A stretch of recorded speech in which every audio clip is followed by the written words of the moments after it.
தேசிய ஜனநாயக கூட்டணியில் பெரம்பூர் தொகுதியில் போட்டியிடும் பாமக வேட்பாளர் திலகபாமா அதிமுக, பாமக உள்ளிட்ட கூட்டணி கட்சியின் முக்கிய நிர்வாகிகளை சந்தித்து வாழ்த்து பெற்றார். 2026 சட்டமன்ற தேர்தல் வரும் ஏப்ரல் 23ஆம் தேதி நடைபெறவுள்ள நிலையில் அனைத்து கட்சிகளும் கூட்டணி அமைத்து தங்களின் வேட்பாளர்களை ஆதரித்து தீவிர பிரச்சாரத்தில் ஈடுபட்டு வருகின்றனர். பாட்டாளி மக்கள் கட்சி தமிழகத்தில் அதிமுக தலைமையிலான தேசிய ஜனநாயக கூட்டணியில் இணைந்து 18 இடங்களில் போட்டியிடுகிறது.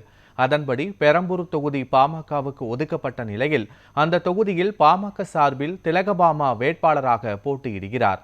இந்த நிலையில் பெரம்பூர் தொகுதியில் தீவிர களப்பணியாற்றி வரும் வேட்பாளர் திலகபாமா பெரம்பூர் பகுதியில் உள்ள அதிமுக மற்றும் பாமகவை சேர்ந்த முக்கிய நிர்வாகிகளை சந்தித்து வாழ்த்து பெற்றார்.